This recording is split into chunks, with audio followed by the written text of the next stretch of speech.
Comme la comédienne Edwige Feuillère ou le peintre Jean-Léon Gérôme, Édouard Belin, portraituré ici par le célèbre Nadar, est né à Vesoul. Mais qui est Édouard Belin?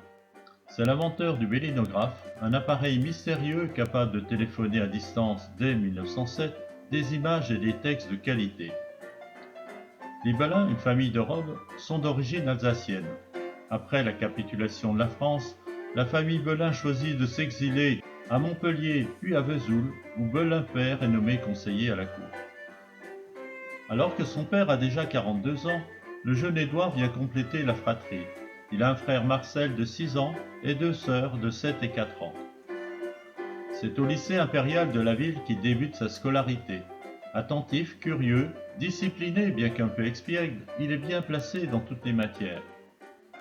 Esprit très créatif, à 6 ans, le jeune Édouard construit la maquette d'une locomotive. Quelque temps plus tard, il confectionne cette maquette de manège, toujours opérationnelle en 1951.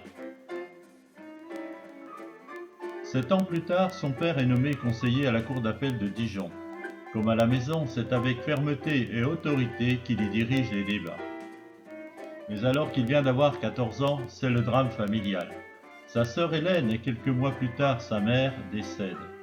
Sa grand-mère maternelle sera là pour le soutenir face à un père très affecté, de plus en plus rigide et intransigeant. Sans délaisser ses études de latin, il montre très vite une réelle capacité d'appréhension des nouvelles technologies. Il se fait remarquer auprès de M. Thérault par ses propositions d'amélioration des freins de bicyclette. Il construit des maquettes d'horloges, dont une aurait marqué plus vite les heures de cours que le temps passé en récréation. Sans doute son côté expiègle. Mais surtout l'année de son bac, il dépose aux grandes dames de son père un brevet pour son opisténographe, un appareil photographique capable de prendre des clichés vers l'arrière à l'insu de ses professeurs et peut-être de quelques jolies filles. Son bac en poche, alors qu'il aurait voulu intégrer une école d'ingénieur, son père l'inscrit à la faculté de droit de Dijon, et c'est à contre-cœur qu'il accepte pour ne pas déroger à la tradition familiale. C'est dans les années fac qu'il assiste à une projection cinématographique des Frères Lumière. C'est la révélation. Il imagine un cinématographe capable de transmettre à distance des images animées, c'est-à-dire la télévision, un mot qui n'existe pas encore. C'est sûr, les études de droit, il n'en peut plus. Malade, à la faveur d'un conseil de famille, il ose affronter son père et lui dire son envie de se tourner vers les arts graphiques. Grâce à l'appui de Bartholdi, il entre à la célèbre école impériale des arts graphiques de Vienne. Entré dans la vie active, Édouard Belin n'oublie pas son idée de télévision, une technologie infiniment plus compliquée que le cinématographe. Si la succession d'une dizaine d'images par seconde suffit à donner au spectateur l'illusion du mouvement, pour transmettre des images à distance, il faut d'abord, en moins d'un dixième de seconde, les pixeliser pour donner au spectateur l'illusion d'une image. En 1900, la technologie de l'époque à base de miroirs et de systèmes bielle-manivelle ne lui a pas permis de tenir ce rythme infernal. Pendant ce temps, l'Allemand Arthur Korn conduit des essais de transmission d'une simple image. Malgré quelques parasites, la presse crie au miracle et au prodige.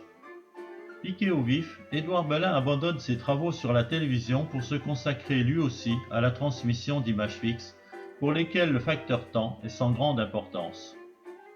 Il imagine un appareil inédit exploitant le relief des photographies au charbon, dont il s'est fait une spécialité. Le 9 novembre 1907, il transmet, sur la ligne téléphonique Paris-Lyon-Bordeaux-Paris, la photographie d'une petite chapelle alsacienne. La fidélité et la netteté du résultat dépassent toute espérance. Quelques mois plus tard, c'est le portrait de la reine Wilhelmine des Pays-Bas qui est transmis devant le tout Paris. L'image obtenue à la réception est de bien meilleure qualité que celle de Korn. La presse française unanime célèbre cette réussite comme une victoire du génie français, portant la France au premier rang de la téléphotographie. Même la presse américaine s'enthousiasme et fait la une avec les transmissions du Frenchy. C'est la consécration, mais Édouard Belin, qui n'a pas encore vendu d'appareil, est ruiné. Il reçoit heureusement le soutien financier du mécène Edmond de Rothschild. Il peut donc poursuivre ses recherches et présenter en 1913 un appareil émetteur portatif miniaturisé destiné aux journalistes reporters. C'est ainsi qu'une photographie de l'inauguration de la foire de Lyon, prise sous une pluie battante, pourra quand même être téléphonée quasi instantanément à la rédaction parisienne du journal. Dès lors, Arthur Korn ne rattrapera jamais son retard.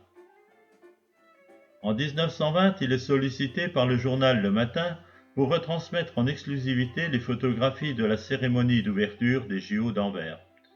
Et c'est par ce télétographe que Pierre de Coubertin félicite Le Matin de cette initiative et lui souhaite le plus grand succès. Quelques mois plus tard, le New York Times l'invite aux États-Unis. Les téléphotographies de portraits, ceux d'un Indien, du général Pershing, sont réalisées avec succès. En 1921, toujours à l'initiative du journal Le Matin, Édouard Belin va tenter de réaliser une première mondiale, la transmission sans fil entre les États-Unis et les antennes des établissements Belin de la photographie du futur vainqueur du match de boxe Dempsey-Carpentier. Cette première est un échec, aussi bien pour Carpentier, KO au 4e round, que pour Belin.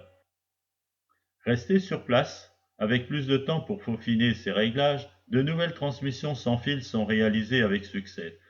Le Matin, qui s'est associé à ces transmissions, reçoit les félicitations chaleureuses du directeur du New York Times, et c'est toute la presse américaine qui s'enthousiasme pour cette réussite. La France et les États-Unis conquis, il entreprend un tour du monde. Il se rend en Europe, puis en Chine et au Japon, qui attendent cet appareil avec impatience, car seuls capables de transmettre leurs idéogrammes. Mais le succès commercial ne sera au rendez-vous qu'à partir de 1930 avec la médiatisation du Tour de France organisé par l'Auto. Un car bélinographique suit les étapes et envoie chaque soir des photographies des coureurs qui paraîtront dès le lendemain dans les journaux. Et c'est par l'intermédiaire de ces téléautographes que le duc, futur vainqueur, communique ses états d'âme à ses supporters par cette série de tweets.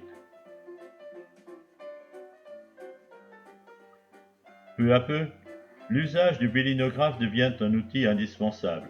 Il permettra d'illustrer les articles des journaux couvrant les petits et les grands événements, comme la passation de pouvoir entre les présidents Doumergue et Doumer. Les assassinats du roi Alexandre et de Louis Barthou font l'objet d'une compétition féroce entre les journaux. Grâce au Bélino, c'est Paris Soir qui en sortira les premières images sur papier glacé, et c'est France Soir qui publiera la première téléphotographie de la naissance du prince Charles. En mars 1923, il reçoit la Grande Médaille d'Or, sorte de prix Nobel français, avant d'être promu dans les différents grades de la Légion d'honneur. Il lui sera décerné une trentaine de distinctions, comme cette médaille des transmissions sans fil à l'effigie d'Iris, messagère des dieux. Réfugié à Bordeaux en 1940, soldat sans uniforme, il met au service du pays son cryptobélinographe, rendant ainsi d'inestimables services au renseignement français. En 1950, le général de Gaulle l'élèvera à la dignité de grand officier de la Légion d'honneur pour sa participation au glorieux combat pour la libération de la France. En 1953, il est invité pour inaugurer la première foire de Vesoul. Reçu en grande pompe, il est fait citoyen d'honneur. À son décès en 1963, la ville donnera son nom au nouveau lycée et à une rue, et pour le 50e anniversaire de sa mort, sera inauguré un buste en bronze. Président de nombreuses associations dont la célèbre Société de photographie, l'œuvre d'Édouard Belin se situe à la charnière de deux époques, l'ère mécanique et l'ère électronique. Bricoleur de talent, il a su s'imposer face à des géants comme l'allemand Siemens. Le bélinographe plus connu du grand public, maintes fois amélioré, est resté en service dans les administrations jusque dans les années 1980, détrôné par le fax. Quoi qu'il en soit, la leçon à tirer de tout ceci, c'est que la vie nous réserve des surprises et qu'elle s'écarte souvent de la direction que les parents ont voulu lui donner. Édouard Belin.